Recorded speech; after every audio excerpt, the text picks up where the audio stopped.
आइए हम आज की आराधना प्रारंभ करें। आज पेंटेकोस्ट के पश्चात 10वां प्रहर और अंतर्राष्ट्रीय आदिवासी दिवस है। हम उससे स्मरण करते हुए प्रभु की आराधना करें और पेंटेकोस्ट के पश्चात 10वां प्रहर की प्रार्थनाओं और पाठ वचनों के साथ प्रभु की आराधना करें। सर्वशक्तिमान परमेश्वर पिता, हम तुझे धन्यवाद करते हैं अभी तूने हमें दिया है। हमारी विनती है आज की आराधना में हमारी अगुवाई की सहायता करता कि योग्य रीति से आत्मा और सच्चाई से तेरी आराधना स्तुति करें। हर कार्य में हमारा मददगार हो और शुरू से अंत तक हम तेरी उपस्थिति में तेरी आराधना स्तुति आत्मा और सच्चाई से करें। हमारे प्रभु यीशु क्रिस्त के द्वारा आमीन। हम इस समय प्रभु की महिमा के लिए गीत गाएंगे। गीत संग्रह से गीत नंबर 3, ईश्वर के प्रेम का यह प्रमाण हम देखते हर विधान।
जबकि हमारा एक ऐसा महायाजक है जो अज्ञानों और भूले भटकों के साथ नरमी से व्यवहार कर सकता है, इसलिए और अनुग्रह के सिंहासन के निकट हिया बांध कर चले। हमारे प्रभु यीशु क्रिस्त का अनुग्रह, यीशु पिता का प्रेम और पवित्र आत्मा की सहभागिता आप सबों के साथ रहे। रहे और आपके साथ भी। हम शुद्धता की प्रार्थना एक साथ करें। हे सर्वशक्तिमान परमेश्वर, तेरे सब सत्य देखते हैं, दूसरा की अभिलाषाओं को जानता है और तुझसे कोई विदेश छिपा नहीं है। अपनी पवित्र आत्मा की प्रेरणा से हमारे हृदय और चारों को प्रेम करें और योग रीति से प्रभु नाम स्तुति करें हमारे पूरे सुशेष के द्वारा। आमीन।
और आपके साथ भी। प्रार्थना करें।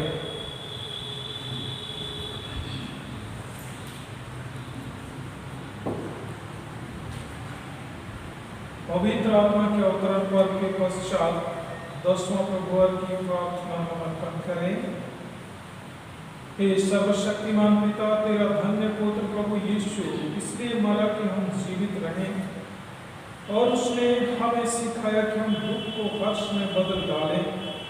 हमारी सहायता करके हम एक दूसरे का भार आनंद से उठाएं और अपने उद्धारकर्ता का अनुसरण करते हुए अपनी आत्मा के लिए विश्राम पाए। उसी के द्वारा जो देव और आत्मा के साथ एक परमेश्वर अब और सदा जीता और राज करता है। आमीन। अंतर्राष्ट्रीय आदिवासी दिवस है। पूरे विश्व के आदिवासियों को और आदिवासी समाज को हम स्मरण करें। हे सर्वशक्तिमान परमेश्वर, हम तुझे धन्यवाद करते हैं क्योंकि अपने लोगों को एक देश तूने दिया है।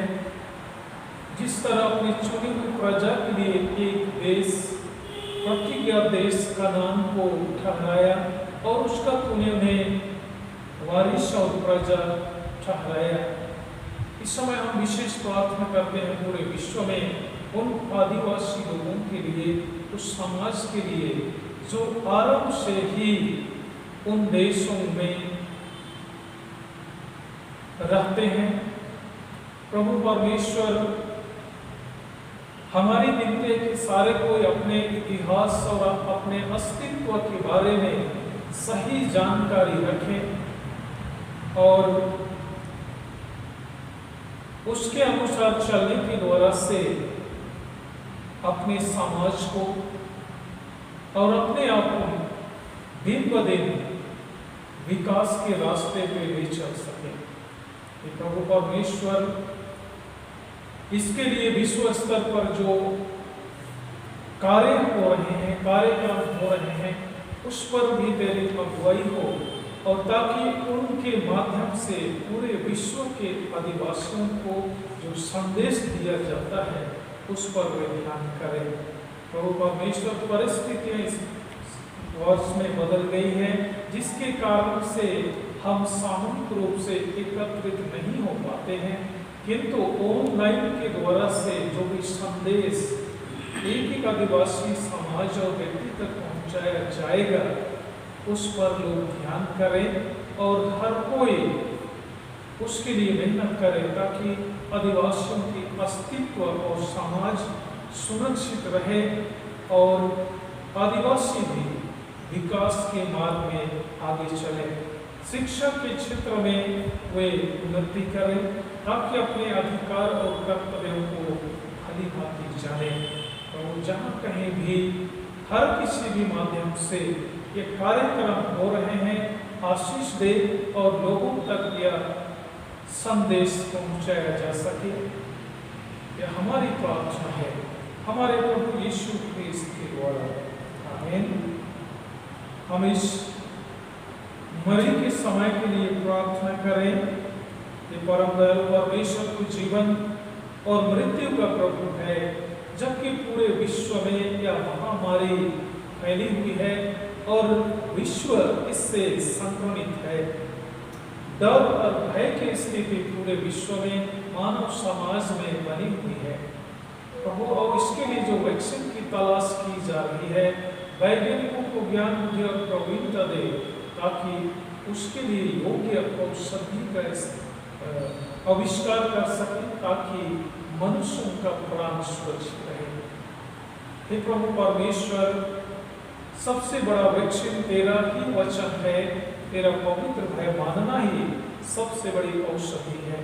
हमारी विनती है उस बात को हर एक व्यक्ति समझ पाए, और विशेषकर तेरे लोग जो तेरा भय मानते हैं, तेरे वचन के भय में बने रहें और वचन को प्रतिदिन अपने जीवन में आहार के रूप में ग्रहण करें, ताकि उनके शरीर में और आत्मा और मन में वह सामर्थ्य वो प्राप्त करें। तो परम दयालु परमेश्वर, हमारी विनम्र प्रार्थना है कि हर एक के शरीर में रोग रोधक क्षमता को तू बढ़ा, ताकि ऐसी कठिन परिस्थिति में उसका सामना कर सकें और सारे लोग सुरक्षित रहें। तो परमपिता परमेश्वर, हम हर एक को स्वस्थ मन स्वस्थ शरीर दे, जिससे कि हम उस वायरस का सामना कर सकें। अपने पुत्र यीशु मसीह के रक्त में हम सबों को छिपाए रख, कि हम तेरे लोग और सारे लोग तेरी सुरक्षा में हैं। हमारे प्रभु यीशु ख्रीस्त के द्वारा, आमीन। हम सभी मसीह परिवारों को स्मरण करें। परमपिता परमेश्वर, हमारी विनम्र प्रार्थना है सभी मसीह परिवारों के लिए, विशेषकर हमारे इस पेरिस के मंडलियों में रहने वाले हर एक विश्वासी परिवार को याद करते हैं। हमारी विनती है कि हर कोई इस समझ के साथ आगे बढ़े कि मैं मसीह का हूँ और उसके अनुरूप जीवन जिए, गौरवपूर्ण जीवन के साथ तेरी महिमा करें, उनमें से शैतान के सारे जाल फंदों को दूर कर और उनकी रक्षा के लिए अपने दूतों को परम बैठा, हमारे प्रभु यीशु ख्रीस्त के द्वारा, आमीन। परमेश्वर, सभी छोटे बच्चों और सभी बुजुर्ग माता पिताओं को हम स्मरण करते हैं। प्रभु, इस परिस्थिति में उनके स्वास्थ्य को तू ही दुरुस्त कर, ताकि सभी कोई तेरी सुरक्षा में सुरक्षित रहे। जो एहतियात बरतने की आज्ञा दी गई है, मार्गदर्शन दिया गया है, हर कोई उसका पालन करे, ताकि स्वयं भी सुरक्षित रहें और दूसरे भी सुरक्षित रहें। प्रभु परमेश्वर, हम सभी माता पिताओं को तेरे हाथ में सुपुर्द करते हैं, तेरी सुरक्षा में कि वह सुरक्षित रहे हमारे प्रभु यीशु क्रिस्ट के द्वारा। आमीन। हम सुसमाचार प्रसार के लिए प्रार्थना करें। ये पृथ्वी की सब जातियों के परमेश्वर, हम विनती करते हैं कि तू उन अनगणित लोगों को स्मरण कर जो यद्यपि तेरे स्वरूप में सृजे गए हैं तथापि तुझे और तेरे पुत्र यीशु क्रिस्त के प्रायश्चित को नहीं जानते। यह वरने कि तेरे पवित्र कलीसिया की प्रार्थना के द्वारा वे सारे मिथ्य धर्म और अविश्वास से छुड़ाए जाएं और तेरी सेवा करने के लिए आकर्षित किए जाएं। उसी के द्वारा जिसे तूने सारी मनुष्य जाति का पुनरुत्थान और जीवन होने के लिए भेजा है, अर्थात तेरा पुत्र हमारा प्रभु यीशु क्रिस्त। आमीन। इस समय भजन संहिता और पाठ वचन सुनिए। भजन संख्या 23, भजन संख्या 23 इससे बारी पढ़ेंगे, एक से आगे तक।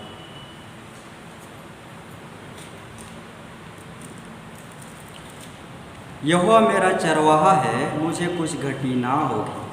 वह मुझे हरी हरी चराइयों में बैठाता है, वह मुझे सुखदाई जल के झरने के पास ले चलता है। वह मेरे जी में जी ले आता है, धर्म के मार्गों में वह अपने नाम के निमित्त मेरी अगुवाई करता है। चाहे मैं घोर अंधकार में तराई में होकर चलूं तो भी हानि से ना बचूंगा, क्योंकि तू मेरे साथ रहता है, तेरे सत्य और तेरी लाठी से मुझे शांति मिलती है। तू मेरे सताने वालों के सामने मेरे लिए मेज बिछाता है। तूने मेरे सिर पर तेल मला है, मेरा कटोरा उमड़ रहा है। निश्चय भलाई और करुणा जीवन भर मेरे साथ साथ बनी रहेगी और मैं यहोवा के धाम में सर्वदा वास करूंगा। सर्वशक्तिमान पिता के, पुत्र के और पवित्र आत्मा की महिमा हो, जैसे आदि थी और सदा बलिदान रहेगी। आमीन। इस समय लिए बैठ जाएंगे। पहला पाठ निर्गमन नामक पुस्तक अध्याय 19 1 से 6। निर्गमन अध्याय 19 1 से 6 तक।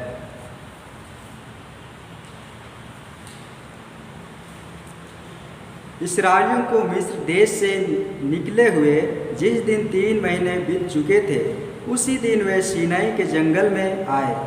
और जब वे रपीदीम से कूच करके सीनाई के जंगल में आए, तब उन्होंने जंगल में डेरे खड़े किए और वही पर्वत के आगे इस्राएलियों ने छावनी डाली। तब मूसा पर्वत पर परमेश्वर के पास चढ़ गया और यहोवा ने पर्वत पर से उसको पुकार कर कहा, याकूब के घराने से ऐसा कर और इस्राएलियों को मेरा यह वचन सुना कि तूने देखा है कि मैंने मिस्रियों से क्या क्या किया। तुमको मानो उकाब पक्षी के पंखों पर चढ़ाकर अपने पास ले आया हूँ। इसलिए अब यदि तुम निश्चय मेरी मानोगे और मेरी वाचा का पालन करोगे, तो सब लोगों में से तुम ही मेरा निज धन ठहरोगे। समस्त पृथ्वी तो मेरी है और तुम मेरी दृष्टि में याजकों का राज्य और पवित्र जाति ठहरोगे। जो बातें तुझे इस्राएलियों से कहनी है वे ये ही है। यह परमेश्वर का वचन है। परमेश्वर का धन्यवाद हो। दूसरा पाठ पत्री वचन से इब्रानियों के नाम पत्री अध्याय 4 14 से आगे और अध्याय 5 1 से 5 तक। इब्रानियों अध्याय 4 14 से आगे, अध्याय 5 1 से 5 तक।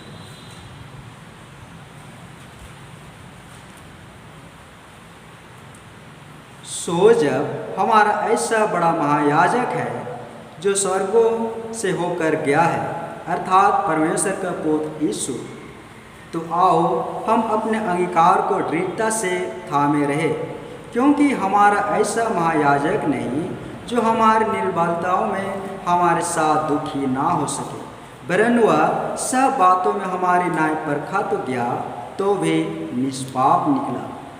इसलिए आओ हम अनुग्रह के सिंहासन के निकट हियाव बांध कर चले कि हम पर दया हो और वह अनुग्रह पाए जो आवश्यकता के समय हमारी सहायता करे।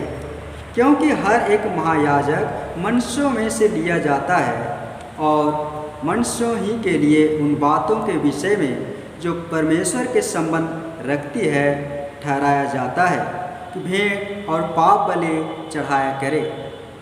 और वह अज्ञानों और भूले भटकों के साथ नरमी से व्यवहार कर सकता है, इसलिए कि वह आप भी निर्बलता से घिरा है। और इसलिए उससे चाहिए कि जैसे लोगों के लिए वैसे ही अपने लिए भी पाप बलि चढ़ाया करे। और यह आदर का पद कोई अपने आप से नहीं लेता जब तक कि हारून की नाई परमेश्वर की ओर से ठहराया ना जाए। वैसे ही मसीह ने भी महायाजक बनने की बड़ाई अपने आप से नहीं ली, पर उसको उसी ने दी जिसने उससे कहा था कि तू मेरा पुत्र है, आज मैं ही ने तुझे जन्माया है। यह परमेश्वर का वचन है। परमेश्वर का धन्यवाद। आइए हम सुसमाचार से पहले गीत गाएंगे। गीत नंबर 213, तू कब लो भटका फिरेगा पिता भूला तो अच्छा।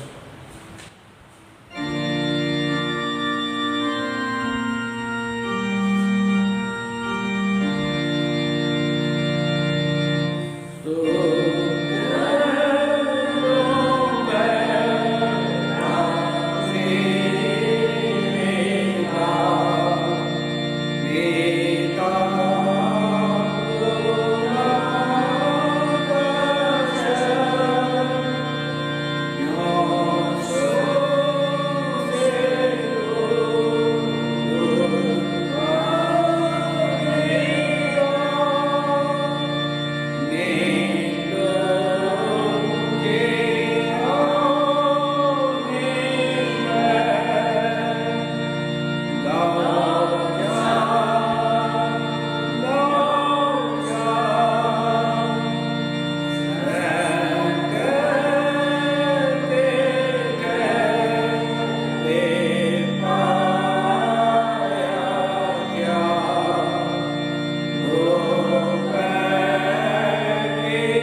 प्रभु आप सबों के साथ रहे और आपके साथ भी। पवित्र सुसमाचार, पवित्र मत्ती रचित सुसमाचार उसके 11वें अध्याय में लिखा है और उसके 25वें पद से सुसमाचार आरंभ होता है। हे प्रभु यीशु ख्रिस्त तेरी महिमा हो। मत्ती रचित सुसमाचार 11वां अध्याय 25वें पद से आगे।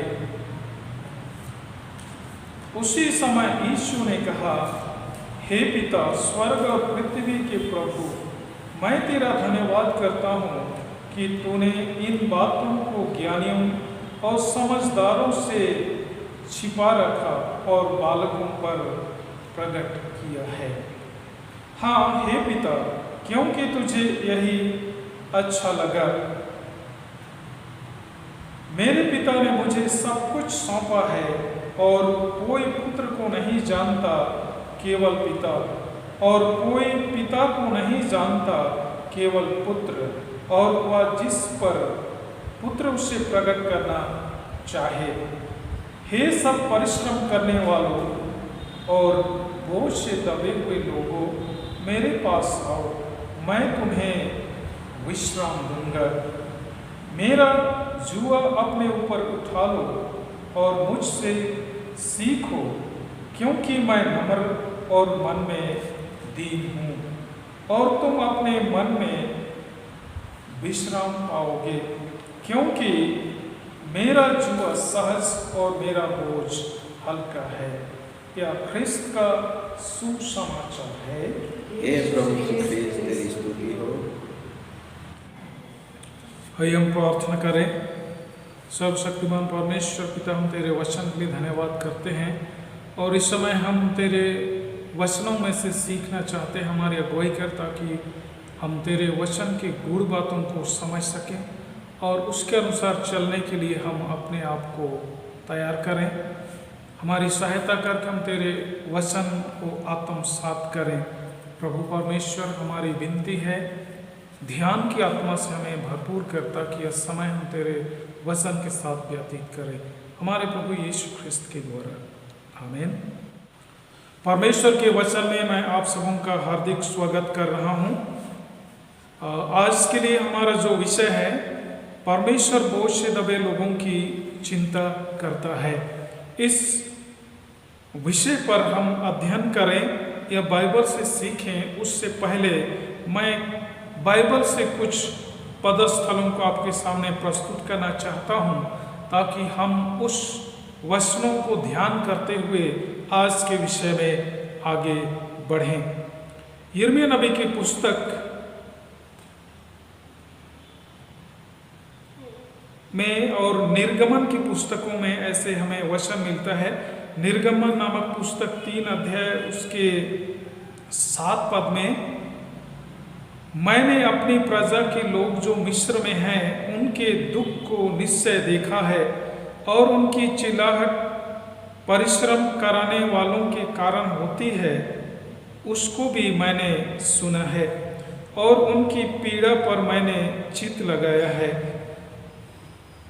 पहला पत्रस 5:7 में लिखा है, अपनी सारी चिंता उसी पर डाल दो क्योंकि उसको तुम्हारा ध्यान है। इब्रानी क्योंकि नाम पत्र उसका 4 अध्याय उसके 16वें पद में लिखा है, इसलिए आओ हम अनुग्रह के सिंहासन के निकट हियाव बांध कर चलें कि हम पर दया हो और वह अनुग्रह पाए जो आवश्यकता के समय हमारी सहायता करे। प्रभु यीशु ख्रिस्त में मेरे प्रियो, परमेश्वर के वचनों को ध्यान करने से हमें स्पष्ट यह मिलता है कि आरंभ से ही परमेश्वर मनुष्यों की चिंता करता रहा है और आज भी मनुष्यों की चिंता करता है। ध्यान देने योग्य बात यह है कि आरंभ से ही परमेश्वर अपनी योजनाओं को पूरी करने के लिए मनुष्यों को शामिल किया है। आरंभ से ही हम लोग देखेंगे तो अपनी योजनाओं को पूरी करने के लिए मनुष्य जाति को शामिल किया है। दूसरे शब्दों में, अपने काम के लिए मनुष्यों यानी नबियों और न्यायियों को नियुक्त किया परंतु युग के अंत में उसने अपने पुत्र के द्वारा मुझसे और आपसे बातचीत किया और अभी भी वचन के द्वारा बातचीत करता है। आज हमारे पास बाइबल वचन है जिसे पढ़कर और उसे आत्मसात करके हम हर परिस्थिति के लिए तसल्ली प्राप्त कर सकते हैं।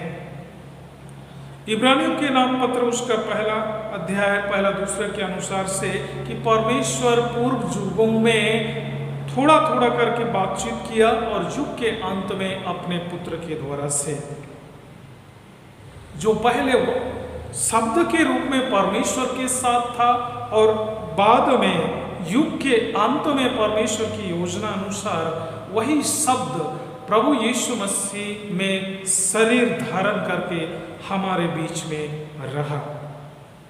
प्रभु यीशु का निमंत्रण जो मत्ती रचित सुसमाचार के 11वां अध्याय उसके 28 पद में हम लोग पढ़ते हैं, हे परिश्रम करने वालों और बोझ से दबे लोगों मेरे पास आओ, मैं तुम्हें विश्राम दूंगा। हमें अंदर से तसल्ली प्रदान करता है। उस पर यदि हम लोग गौर करेंगे तो कितना सुंदर बात लिखा हुआ है, मेरे पास आओ मैं तुम्हें विश्राम दूंगा। प्रभु यीशु का यह निमंत्रण सभी लोगों के लिए है, हर पापी के लिए भी है जो अपने को धर्मी समझता है और अच्छा व्यक्ति समझता है, सबके लिए है जो जीवन की परेशानियों तथा मानव स्वभाव के पापों में थके और बोझ से दबे हुए हैं। आज कोई मनुष्य नहीं बोल सकता कि मेरे जिंदगी में कोई परेशानी नहीं है। मेरे प्रियो, कोई गरीबी का दंश झेल रहा है, कोई अत्याचार का शिकार है, कोई आदतन मानव पाप के बोझ से दबा हुआ है, कोई असाध्य रोग के कारण मानसिक रूप से निराश है। हर एक मनुष्य किसी न किसी परेशानी का शिकार है और हमारे समाज के परिवेश में हम लोग देखेंगे या समाज में हम लोग देख रहे हैं, ऐसा ही आलम छाया हुआ है, चारों तरफ त्रस्ती है और विशेष करके इस समय पूरे विश्व में कोरोना वायरस के कारण से या भय की स्थिति बनी हुई है। हर एक मनुष्य चिंता के बोझ से दबा हुआ है, हर एक आदमी इससे अछूता नहीं है, लेकिन परमेश्वर का वचन ऐसे निराशा के समय में हमें तसल्ली देता है, क्योंकि वह हमारा पिता है। जिस तरह इस्राएलियों को परमेश्वर ने अपनी चुनी हुई प्रजा के रूप में चुन लिया, लेकिन जब उन्होंने उसके विरुद्ध बगावत किया और इस कारण तकलीफ भी उनको झेलना पड़ा, लेकिन वचन ही हमें सिखाता है वही परमेश्वर उनकी चिंता करके उस तकलीफ से, उस बोझ से भी उन्हें मुक्त किया है। यह हमारे लिए शिक्षा है कि परमेश्वर हर एक मनुष्य की चिंता करता है। आवश्यक है इस बात का कि मनुष्य किस तरह के बोझ से दबा हुआ है, यही विशेष आज का ध्यान का विषय है कि किस तरह के बोझ से मनुष्य दबा हुआ है। मैं इस वचन की सवकाई में दो व्यक्तियों का वर्णन करूंगा, एक उड़ाऊ पुत्र और एक 12 वर्ष से लहू बहने के रोग से ग्रसित महिला के बारे में। मैं इसे इस वचन के अनुसार से आपके पास मैं प्रस्तुत करना चाहता हूं।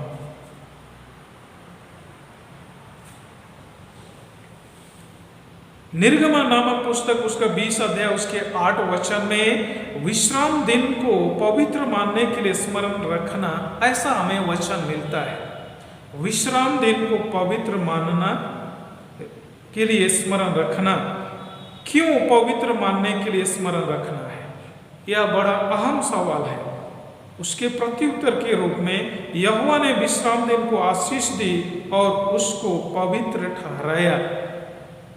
इसमें जो बात है कि परमेश्वर के पास ही हमें विश्राम और विश्रांति देने का अधिकार है, सामर्थ है और उसके पास सब कुछ है। एक मजेदार चुटकुला के समान मैं आपको बताना चाहूंगा। एक बार की घटना है, आराधनालय में और गिरजे के दरमियान में एक अधेड़ महिला जब प्रभु का दास प्रवचन सुना रहा था, उस समय वह झपकी ले रहा था या ले रही थी और इसके कारण से थोड़ी तकलीफ हो रही थी। जो वचन का सुनाने वाला था उससे तकलीफ हो रहा था कि सामने वह ऐसा झपकी ले रही। फिर भी वो अपने वचन को सुनाता रहा और अंत में उस महिला से मिलकर के उसने बातचीत किया कि आप वचन की सेवकाई जब हो रहे थे या पूरे आराधना क्रम में आप ऐसे झपकी ले रहे थे, सो रहे थे, क्या बात है? तब उस महिला ने यह जवाब दिया कि साहब, मैं सप्ताह भर अपने कामों में व्यस्त रहती हूँ, सुबह से लेकर शाम तक ये 6 दिन मुझे काम करना पड़ता है। हर कोई काम करते हैं। जब हम गिरजे में आते हैं तो उस समय बड़ा आराम मुझे लगता है और इसी के कारण से मुझे नींद आती है। प्रभु में मेरे प्रियो, यह बहुत ही अजीब टाइप का बात है, लेकिन इसमें जो सच्चाई है वो उसको हमें देखना है कि जब प्रभु के पास आते हैं तो कितना आराम हमें मिलता है। या वह महिला शारीरिक आराम उसको मिलता है, काम से छुटकारा, तब उससे शारीरिक रूप से कितना आराम मिलता है और वहाँ लगता है कि मैं बहुत रिलैक्स में हूँ और इसलिए उसके आँख में झपकी आता है और वह सो जाती है या उसको झपकी होती है। लेकिन यह तो एक शारीरिक पक्ष है, तो इसी में हम लोग आत्मिक पक्ष पर भी जाएंगे तो प्रभु के पास आएंगे तो कितना अधिक हमें शांति और सुकून मिलेगा। आज इसी बात को हमें जानना है। सच तो यह है कि मनुष्य का भरोसा परमेश्वर पर नहीं रहता है। कई बार परमेश्वर पर हमारा भरोसा नहीं रहता है, इसी के कारण हम बोझ से दबते और दबते चले जाते हैं। मत्ती रचित सुसमाचार 11 अध्याय उसके 28 वचन को मैं पढ़ रहा हूं, जहां ऐसा लिखा है, हे सब परिश्रम करने वालों और बोझ से दबे हुए लोगों, मेरे पास आओ, मैं तुम्हें विश्राम दूंगा। इसे हम लोग बार बार पढ़ेंगे तो हमें समझ में आएगा। और अंत में लिखा है, मेरे पास आओ, मैं तुम्हें विश्राम दूंगा। प्रभु के पास आएंगे तो वह हमें मन में शांति प्रदान करेंगे या हमें शांति मिलेगी, आराम मिलेगा। उड़ाऊ पुत्र संपन्न परिवार का बेटा था। उसके परिवार में लगभग किसी वस्तु की घटी नहीं थी। यूं कहें तो सारी वस्तुएं उस पर उसके पास उपलब्ध था जो एक मनुष्य जीवन के लिए आवश्यक है। किसी वस्तु की घटी नहीं थी, ऐसे भरपूरी का जीवन व्यतीत कर रहा था। परंतु आगे उसके साथ क्या होता है यह अहम बात है। सूअरों के साथ रहने और खाने को विवश था। समस्या का बोझ उसके जीवन में किसने लाया? निश्चय उसके माता पिता उसे कई बार समझाए थे। जब वह अपने मन की इच्छा के अनुसार चलना चाहता था, उन्होंने उसे समझाया, बेटा ऐसा नहीं करना है। लेकिन उसने एक नहीं माना और अपने मन की इच्छा के अनुसार चलने के कारण से उस परिस्थिति में आया और अब अपने ही मानव स्वभाव के बोझ से, पाप के बोझ से दबा हुआ है। उसे सूअरों के साथ खाना पड़ रहा है, सूअरों के साथ रहना पड़ रहा है। यूं कहें उसके अपने कारतूत का फल उसको मिला है, जिसके बोझ से वह दबा हुआ है। लेकिन किस तरह वह अपने आप को समझ रहा है, इस बात को समझ रहा है कि मैं अपने ही कारण से दबा हुआ हूं। इस बोझ को लाने का काम मैंने ही किया, मेरे कारण से मेरे जीवन में यह परेशानी आई है, यह बोझ आया है। मानव जीवन में जो समस्या है उसका जिम्मेदार स्वयं मनुष्य ही है। जी हाँ मेरे प्रियो, हमारे जीवन में बहुत सारी समस्याएं हमारे कारण से आती हैं और जिसमें हम दबते और दबते चले जाते हैं। फिर भी परमेश्वर मुझे और आपको बुला रहा है। यह हमारे लिए दिल को सुकून पहुंचाने वाला बात है कि इतना कुछ होने के बावजूद भी परमेश्वर मुझे और आपको बुला रहा है कि हे सब बोझ से दबे लोगों मेरे पास आओ। आइए हम उसके आह्वान पर ध्यान करें कि हमारा जीवन परमेश्वर से कितना दूर है और अपने ही कार्यों के कारण से हम दबे हुए हैं, लेकिन भी परमेश्वर बुला रहा है, मेरे पास आओ, मैं तुम्हें विश्राम दूंगा। क्या आज हम उसके पास आ रहे हैं? उड़व पुत्र घर आया, पिता ने उसे नहीं नकारा। इस वर्णन में या इस दृष्टांत में परमेश्वर के असीमित प्रेम को हम देखते हैं कि किस तरह हमारी चिंता करता है। उड़व पुत्र वह चला गया, सब कुछ जो उसके भाग का था लेकर के बर्बाद कर दिया, लेकिन भी घर में उसका पिताजी, उसकी माँ हमेशा चिंता में वो लोग थे कि कब हमारा बेटा आएगा। वो जब वापस लौटा तो उन्होंने उसे नहीं नकारा, वरन भटके पुत्र को पाकर जीवनार का आयोजन किया। अपने पुत्र को पाकर उन्होंने एक भोज का आयोजन किया और सब लोग आनंद मनाए। इसमें परमेश्वर के उस चिंता को दिखाया गया है जो सबके लिए करता है। पिता के पास आया, सारा बोझ जाता रहा। इतना बोझ से दबा हुआ था, सुअरों की फली से उसे खाना पड़ रहा था, लेकिन जब वह पिता के घर में आया तो सारा बोझ उसका जाता रहा। उसने तो ये कहा कि अब मैं आपका बेटा के लायक भी नहीं हूँ, एक नौकर के समान मुझे रख लीजिए। उसको मालूम हो गया कि मैं अपने कार्यों के कारण इस बोझ से दबा हुआ हूँ। उसको महसूस करके आता है अपने पिता के पास, लेकिन पिता उसे नौकर के रूप में नहीं लेकिन बेटा के रूप में ही ग्रहण किया। यह वर्णन लूका रचित सुसमाचार उसके 15 अध्याय उसके 11वें पद से आगे हम लोग पढ़ते हैं। मरकुस रचित सुसमाचार उसके 5वें अध्याय 25 से आगे हम लोग पढ़ेंगे तो उसमें 12 बरस से लहू बहने के रोग से ग्रसित महिला के बारे में मिलता है। उसने अपना सारा रुपए पैसा अपने इलाज के लिए खर्च कर चुका था और अधिक उसका बीमारी बढ़ता ही चला गया। अपने उस तकलीफ के बोझ से वह दबी हुई थी, लेकिन उसके अंदर में, उसके मन में एक चिंगारी उत्पन्न हुआ और वह कह रही है मन में, यदि प्रभु यीशु मसीह के वस्त्र के छोर को मैं छू लूंगी तो मैं चंगी हो जाऊंगी।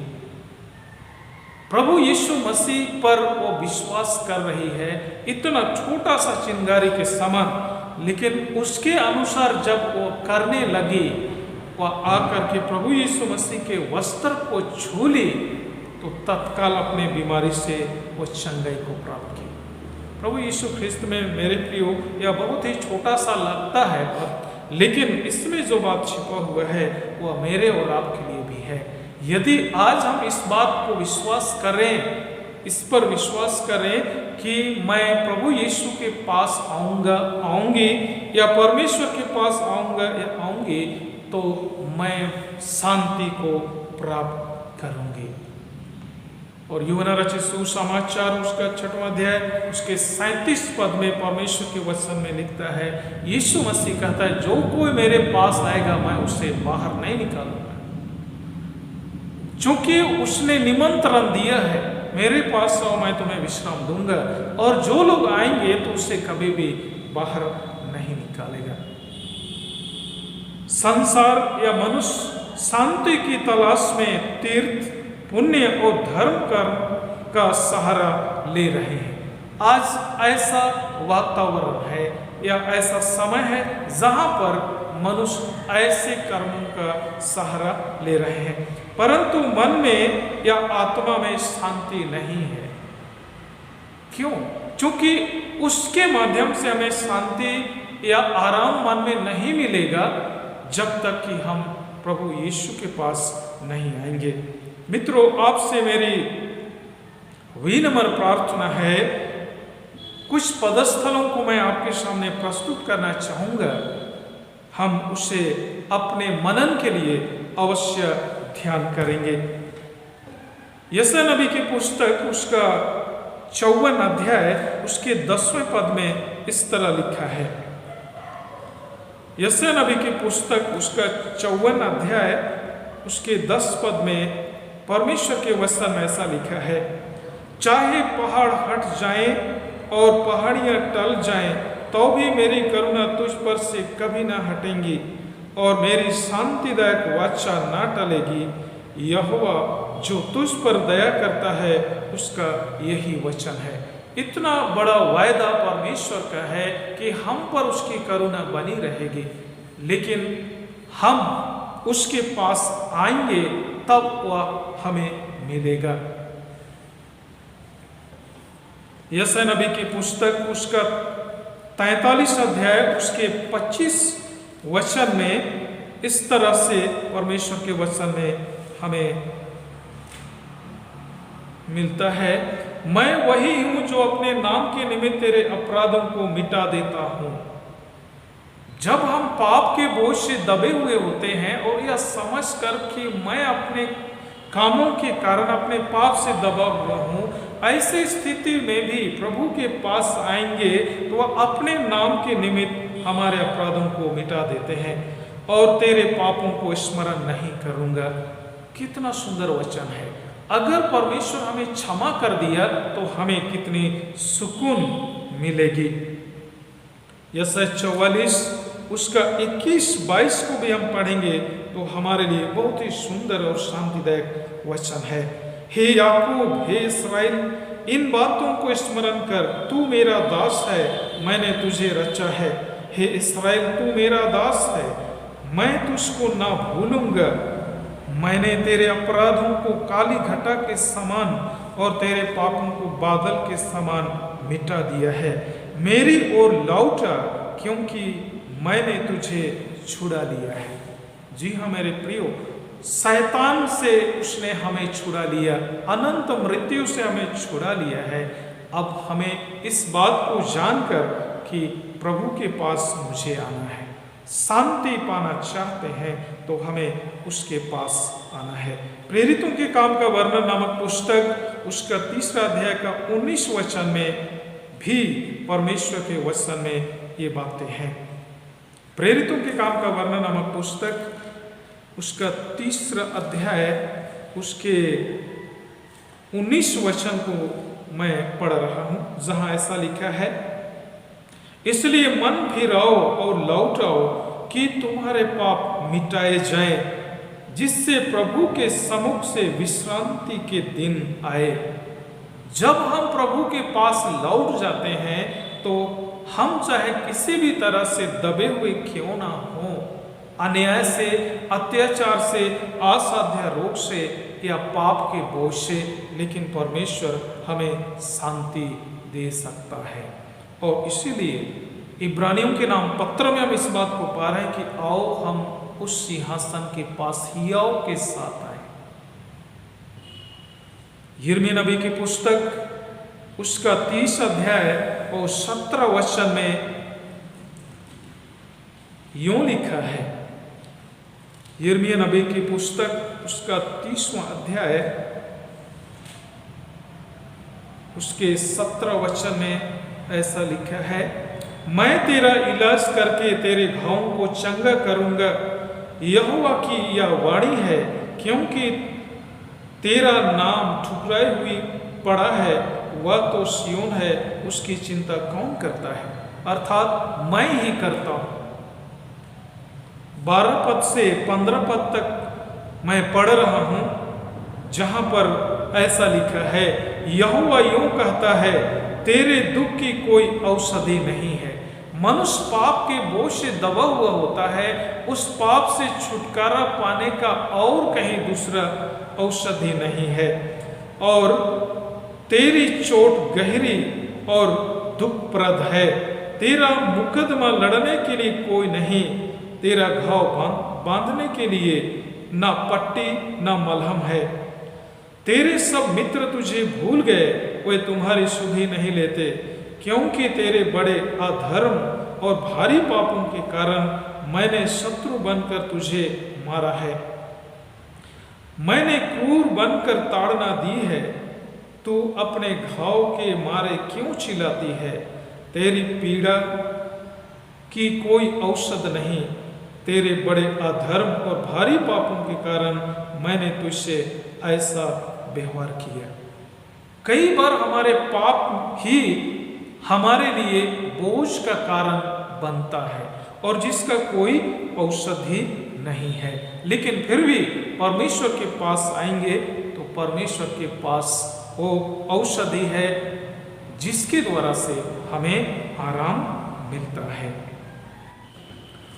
जकरिया नबी की पुस्तक उसका पहला अध्याय उसके 3 पद में परमेश्वर के वचन में वो लिखा है, इसलिए तो इन लोगों से कह, सेनाओं का यहोवा यूं कहता है, तुम मेरी ओर फिरो, सेनाओं के यहोवा की यही वाणी है। तब मैं तुम्हारी ओर फिरूंगा, सेनाओं के यहोवा का यही वचन है। प्रभु यीशु ख्रिस्त में मेरे प्रियो, परमेश्वर नबी जकरिया के द्वारा से कहता है कि हम उसके पास आए, यानी किसी भी तरह के बोझ से हम क्यों ना दबे हुए हों, लेकिन हम उसके पास फिरेंगे तो वह हमारी ओर फिरेगा।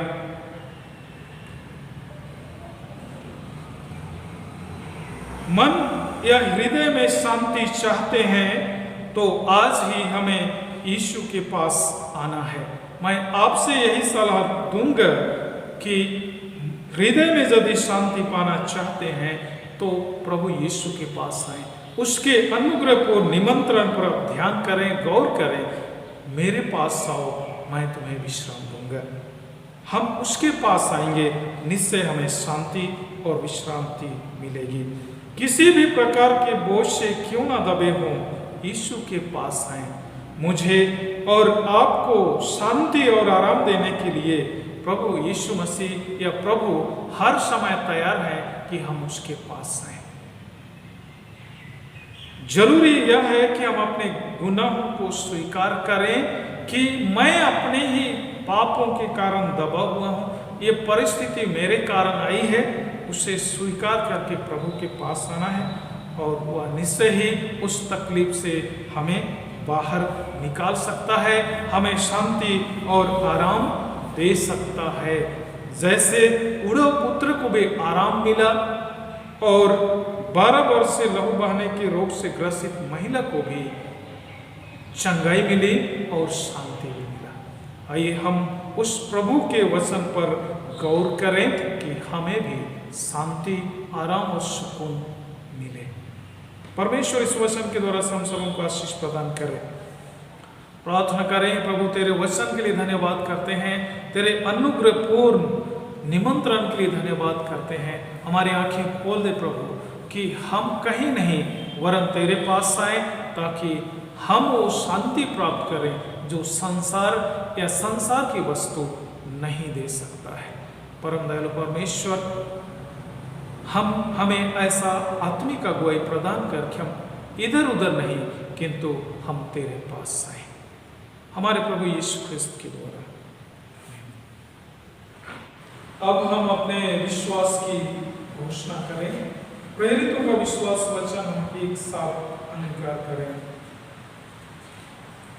मैं सर्वशक्तिमान पिता सर्वशक्ति के सृष्टिकर्ता परमेश्वर पर विश्वास करता हूँ।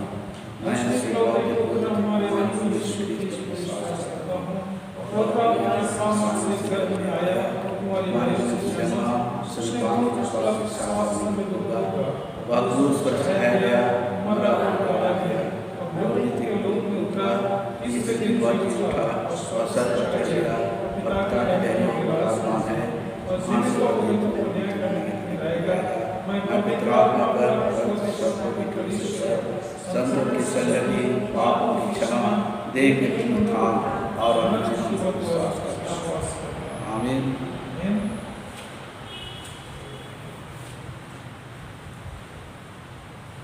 प्रभु उस विधि क्रम संख्या 17 ख्रिस्त में प्रियो, हमारे प्रभु यीशु ख्रिस्त ने कहा है, प्रभु हमारा परमेश्वर ही एकमात्र प्रभु है। तो प्रभु अपने परमेश्वर को अपने संपूर्ण मन, संपूर्ण प्राण, संपूर्ण बुद्धि और संपूर्ण शक्ति से प्रेम कर। यह पहली आज्ञा है। दूसरी यह है, अपने पड़ोसी को अपने समान प्रेम कर। इनसे बड़ी और कोई आज्ञा नहीं है। परमेश्वर ने संसार से ऐसा प्रेम रखा कि उसने अपना इकलौता पुत्र यीशु ख्रिस्त दे दिया कि वह हमें पापों से बचाए, स्वर्ग में हमारे निवेदन करता हो और हमें शाश्वत जीवन में पहुंचाए। इसलिए हम पश्चाताप और विश्वास के साथ अपने पापों का अंगीकार करें। हम परमेश्वर की कृपा से उसकी आज्ञाओं का पालन करने का और सब लोगों के साथ मेल मिलाप और प्रेम से रहने का दृढ़ संकल्प करें। हम इस पाप स्वीकरण की प्रार्थना को एक साथ करें।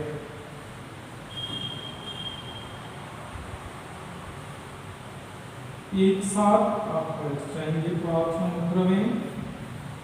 हे सर्वशक्तिमान परमेश्वर, हमारे ईश्वर पिता, हमने मन वचन और कर्म से तेरे विरुद्ध है। हमने अपनी आज्ञा को उल्लंघन कारण और जानबूझकर बुराई की है। इन सब पापों को हम सब खेदित हैं और अब तक से पश्चाताप करते हैं। प्रभु यीशु ख्रिस्त ने हमारे प्राण दिए, शिक्षाओं में जो पाप हमको क्षमा कर और यह वर्दी भविष्य में नया जीवन पाकर सदा के लिए करें, ताकि तेरे प्रभु नाम की महिमा हो। आमीन। सर्वशक्तिमान परमेश्वर उन सबको क्षमा करता है जो एक दूसरे को क्षमा करते और सच्चा पश्चाताप करते हैं। वह आप पर दया करे, आपके सब पापों को क्षमा करे, उनसे आपको छुटकारा दे, सब भले कामों में आपको स्थिर और सबल करे और शाश्वत जीवन में बनाए रखे। आमीन। परमेश्वर को हम शांति अभिवादन हेतु खड़े हो जाएंगे। हम सब मिलकर ख्रिस्त की देह हैं। हम सब ने एक आत्मा द्वारा एक देह में बपतिस्मा लिया है। हम ऐसे ऐसे शुभ कार्यों में संलग्न रहें जिनसे शांति मिलती और एक दूसरे का निर्माण होता है। प्रभु की शांति सदा आप सबों के साथ रहे और आपके साथ भी।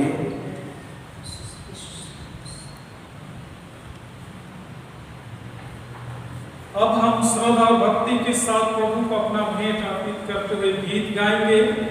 रिवाइवल सॉन्ग किताब से गीत नंबर 1245। तोर बिना कैसे जग पाए सोना, तोर बिना तोर प्रेम कैसे जग पाए, तोर बिना कैसे जग पाए सोना, तोर बिना तोर प्रेम कैसे जग पाए। जीवन के समुद्र माझे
बैठ जाएंगे, हम इस भेंट को प्रभु को अर्पण करें।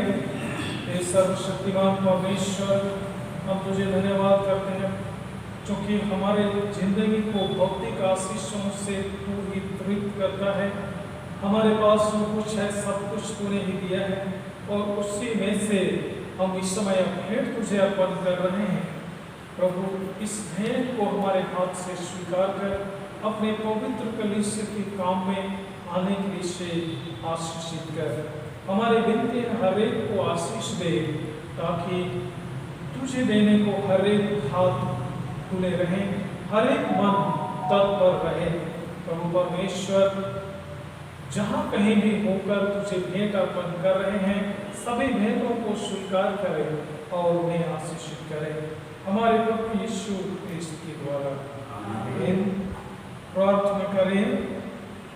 हे सर्वशक्तिमान परमेश्वर पिता, हम तुझे धन्यवाद करते हैं प्रभु, आज के दिन को हमें दिया है ताकि आनंदित और मगन होकर तेरी महिमा करें, तेरा धन्यवाद करें, तेरा वचन सुने और तेरे सहभागिता का आनंद प्राप्त करें।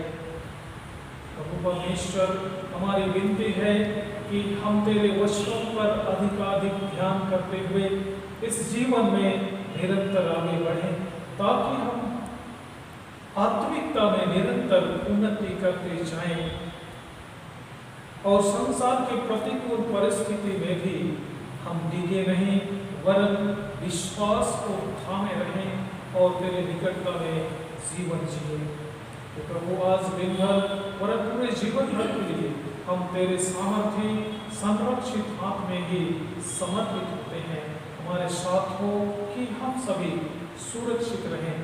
शाम का एक अवसर हमें दे कि धन्यवाद के साथ तेरे सम्मुख आकर तेरी महिमा करें हमारे प्रभु यीशु क्रिस्त के द्वारा। आमीन। परम दयालु परमेश्वर, हमारी प्रार्थना है सभी विश्वासियों के लिए, छोड़नापुर डायोसीस के सभी एक विश्वासियों के लिए। प्रभु परमेश्वर, सबको एक चित्त एक मन से तेरी महिमा करने को सदा प्रेरित कर।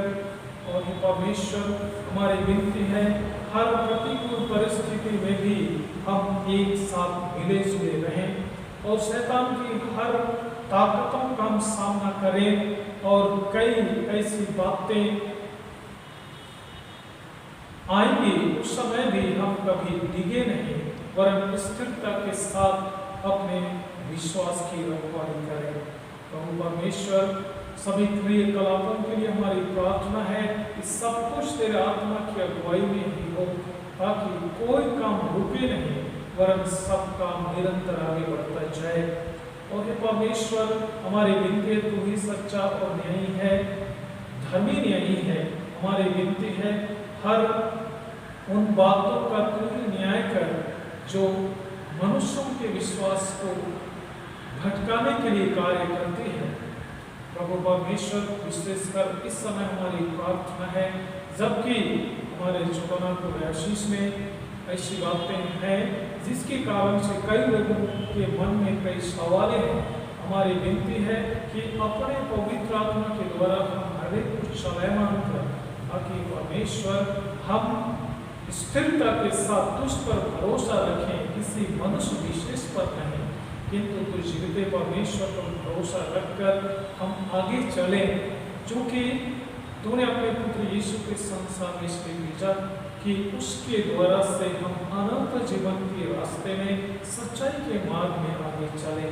प्रभु, इस समय जरूरी हमारे लिए जो है उसको समझने में हमारी अगुवाई कर, जिसने परमेश्वर पिता मेरा पुत्र यीशु ने जिस बात को कहा है, मार्ग सच्चाई और जीवन मैं ही हूँ, बिना मेरे द्वारा कोई पिता के पास नहीं पहुँच सकता। हम उस पर ध्यान करें और तेरा पुत्र यीशु मसीह जो मार्ग है हम उसे पकड़े रहें ताकि हम अनंत जीवन के राह में निरंतर आगे बढ़ें लिए तूने अपने पुत्र को बलिदान किया और हमारे लिए उसे आरक्षण किया। तो प्रभु अगर दुनिया मुझे देते हैं हर बातों के लिए, फिर भी हमसे जो गलतियाँ हो गई हों हम उसके लिए क्षमा प्रार्थी हैं। हमें क्षमा कर, हमारी सेवा स्वीकार कर और अपना जीवित और पवित्र वचन सदा हमें स्मरण दिलाएगा। हमारे प्रभु यीशु क्रिस्त के द्वारा हम आशीर्वचन ग्रहण करें।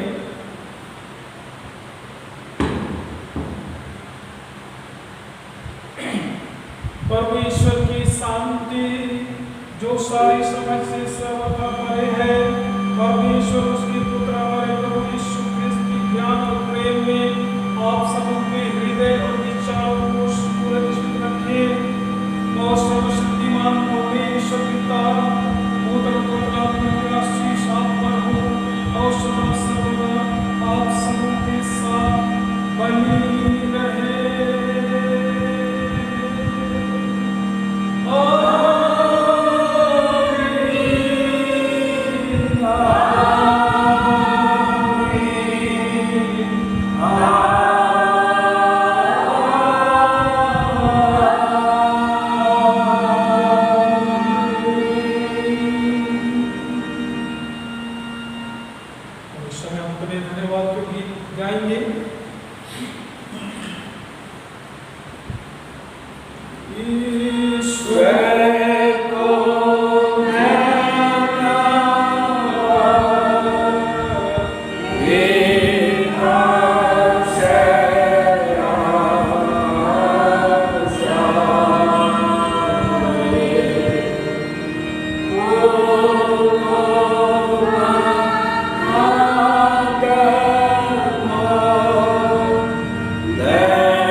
और आपके साथ भी ईश्वर से विदा हो प्रभु के नाम से।